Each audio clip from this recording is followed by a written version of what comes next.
Hi guys, kumusta po kayong lahat? Ito po si Marilyn, your friendly Filipina carpentera dito sa Amerika at ito nagpapatuloy pa rin po sa aking paglalakbay bilang karpentera. So ito po yung latest na project namin, yung aming bahay na lalipatan namin kaya lang hindi matapos-tapos kasi ang dami talagang sagabal. Kung hindi man sa weather, yung mga availability ng aming workers at yung mga kung hindi naman availability ng workers, yung sa permits. Kung hindi naman sa permits, ay nako, nakakasakit ng ulo talaga but well, ganito talaga ang buhay, pa weather lang. So patuloy pa rin kami sa aming mga konting trabaho dito. Dan, Yes, ma'am. which would you prefer until where the stone would go? Where? What? The stone. Ewan ko kung kailan ang susunod na aming gagawin kasi wala pa kaming inspection tapos hindi pwedeng mag-inspection dahil wala kaming trench tapos hindi pwedeng maging trench kasi nag-uulan tapos meron na kaming permit umuulan na naman ay nako ang sakit-sakit sa ulo but anyway sabi ng contractor namin gagawa na daw sila ng trench or magbubungkal sila ng lupa para doon ibaon yung aming mga pipes. Guys, 10 feet daw yung lalim ng trench na gagawin nila. Hindi ko alam na ganun pala talaga kalalim kasi napakaginaw dito tapos init na naman tapos ginaw. So, dapat maprotektahan yung aming piping ba. Kailangan maprotektahan siya sa lamig. Okay, panibagong araw na naman ito at aalis kami, pupunta kami ng out of state para i-meet namin yung aking parents-in-law kasi i-celebrate namin post-celebration ng aking birthday. Kaya gusto ko yung video na ito. Yan parang gusto kong bumili niyan kung may pera lang sana ako. Tinatawag yan na backhoe kasi ang laki talaga ng tulong dyan sa pagbubungkal ng lupa. Tingnan niyo, sabi ko kay Cory, ay, bilhan mo ako nito. Kaya lang, siguro 1 milyones na bato yan. Very nice.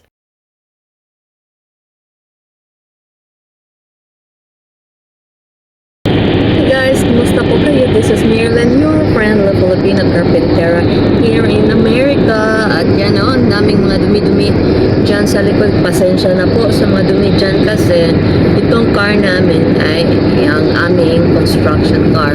And together with me is my beloved husband who is godly, kind, gentle, and soft-spoken, loving, protective of me.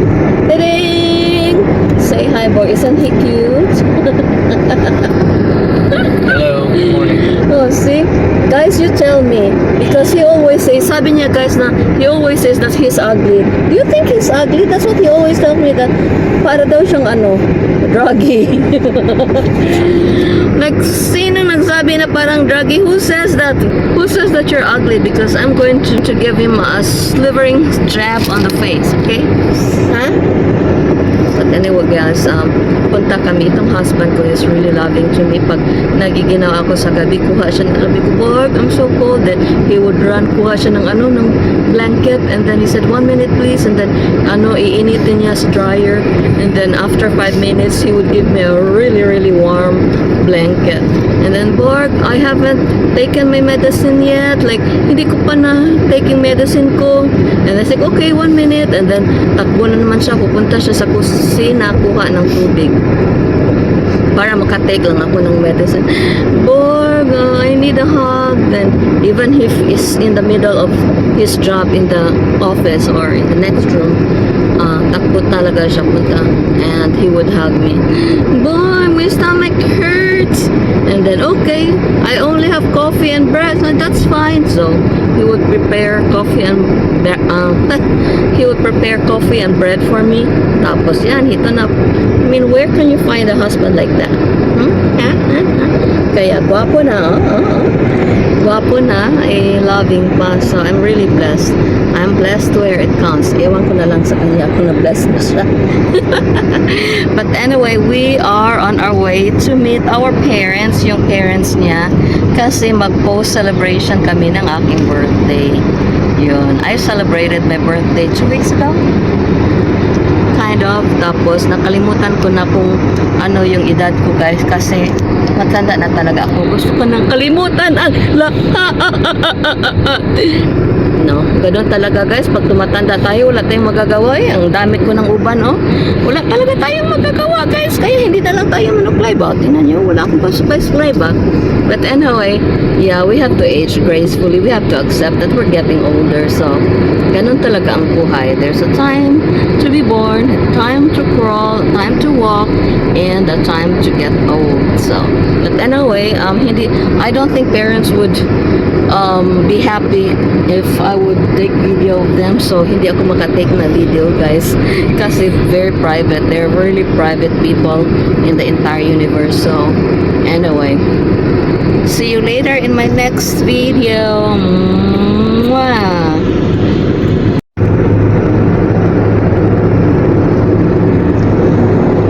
So, ito na. Nagkapanuklay na ako.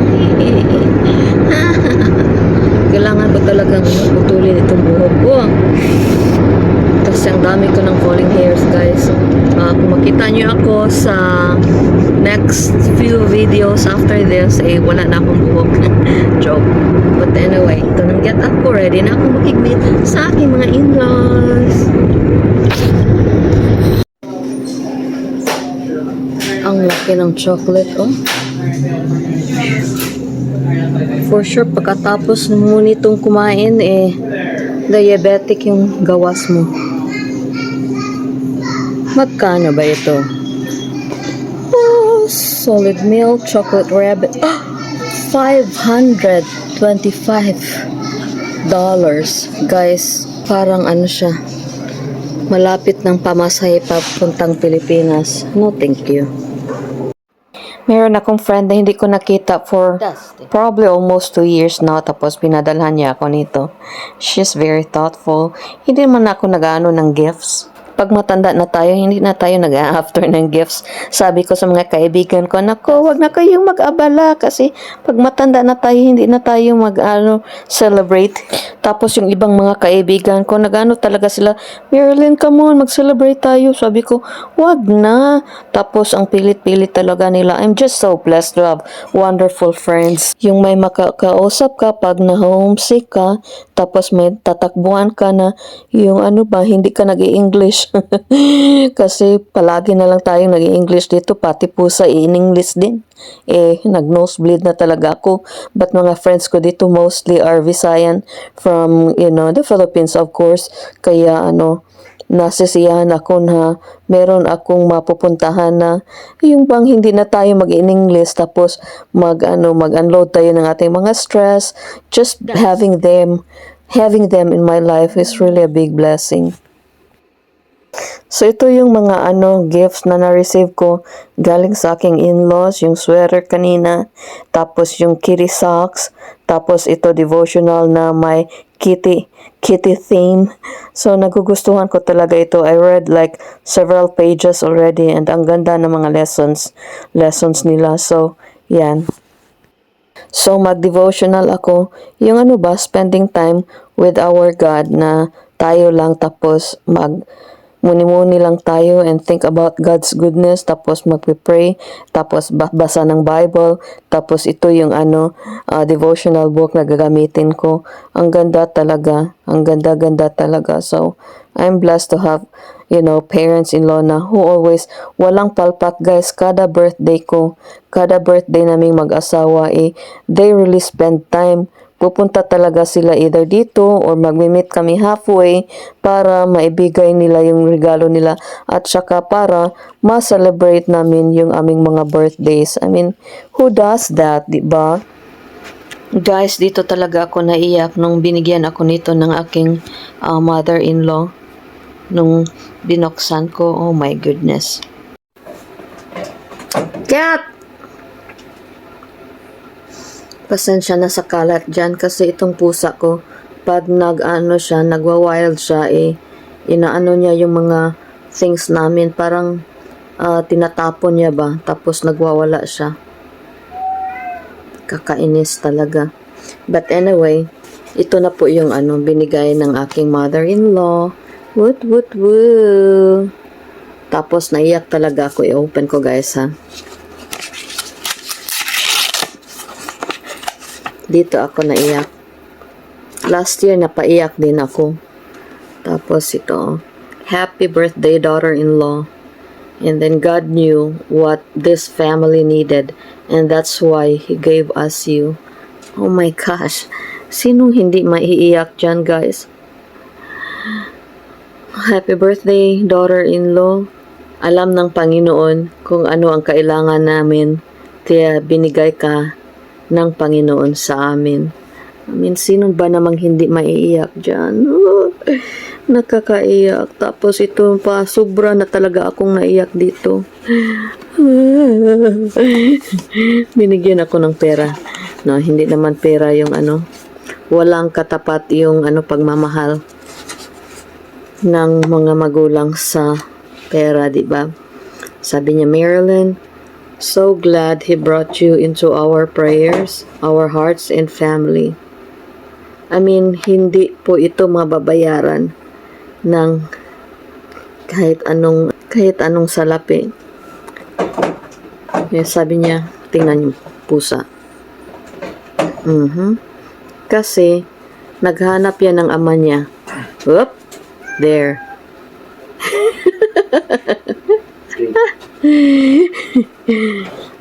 So, balik tayo dito. So, Marilyn, bakit blurry? Nagagalak kami na binigay ka niya sa amin, sa aming mga pagdadasal, sa aming mga puso at sa aming pamilya. With love on your birthday, you are one special lady. So glad you came into Corey's and our lives. We love you, Mom and Dad. From His abundance, we have all received one gracious blessing after another. John 1:16. So, ito guys, I'm just so blessed beyond measure kahit na hindi perfect yung buhay-buhay natin as long as may nagmamahal sa atin. Second to Jesus, that's one of the best blessings a person can ever have. Diba? Yung may nagmamahal sa atin kahit man in-laws, kahit man kaibigan, kahit man asawa, basta may nagmamahal, kahit na walang-wala tayo, yun, nabiblessed pa rin tayo. Tapos, binigyan pa ako ng mother-in-law ko ng napaka-favorite ko talaga na pagkain. Ito talaga, since day one, ito talaga yung alam niya na gustong-gusto ko. And ipakita ko sa inyo.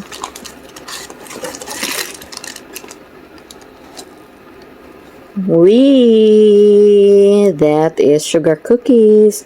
Ang sarap-sarap kaya niyan, guys. And I really love this. Tapos sabi ng mother-in-law ko, yung recipe daw dyan ay galing pa sa kanyang mama. So, belated happy birthday to me. And meron lang akong kiusap guys sa ating mga loved ones na nanonood sa akin dyan. Maraming salamat talaga sa inyong pagsuporta. Lately, I've just been discouraged. I felt discouraged kasi almost 400 na or 300 plus na watch hours yung dinidak ng YouTube sa mga videos ko. And I'm really like feeling betrayed. Yung yung you put so much time and effort doon sa mga ginagawa mo. Tapos, yun lang pala, i-deduct lang pala ng YouTube yung mga oras ng mga tao na sa iyo, na nag-view sa iyo. And I feel injustice para sa inyo guys na you spend so much time na stop nyo yung mga ginagawa nyo para lang manood sa videos ko. Tapos yun, inano ng YouTube, dinidak ng YouTube, parang nakaka-insulto din ba? So, what I'm deciding to do right now is mag-stop muna ako mag-vlog guys kasi napapagod yung puso ko. Concentrate muna ako dun sa work ng bahay namin. And then, syempre, from time to time, magbablog din ako. Pero, parang for the meantime, magsa-sign off muna ako. And, hindi ko naman totally i-close itong itong vlogging ko kasi nag-i-enjoy talaga ako to share my life here in America. First and foremost to my family in the Philippines at saka secondly doon sa mga taong nagmamahal sa akin na kahit hindi nyo ako kilala patuloy pa rin po kayong nag-aano sa akin, nanonood sa akin. So yeah, from time to time magba-vlog ako, pero hindi na siguro as often as I would love to. Pero mag-ano pa din ako guys, makikita pa rin nyo ako from time to time. Siyempre, isi-share ko pa rin yung buhay ko dito sa Amerika. But yeah, salamat po sa lahat ng nagmamahal at ng nagsuporta sa akin. And for now, I would temporarily say your friendly Filipina Carpentera here in America is temporarily signing off. So salamat po sa inyong lahat. May the Lord bless you and keep you. Salamat and we love you all. I love you all, my friends. Bye-bye.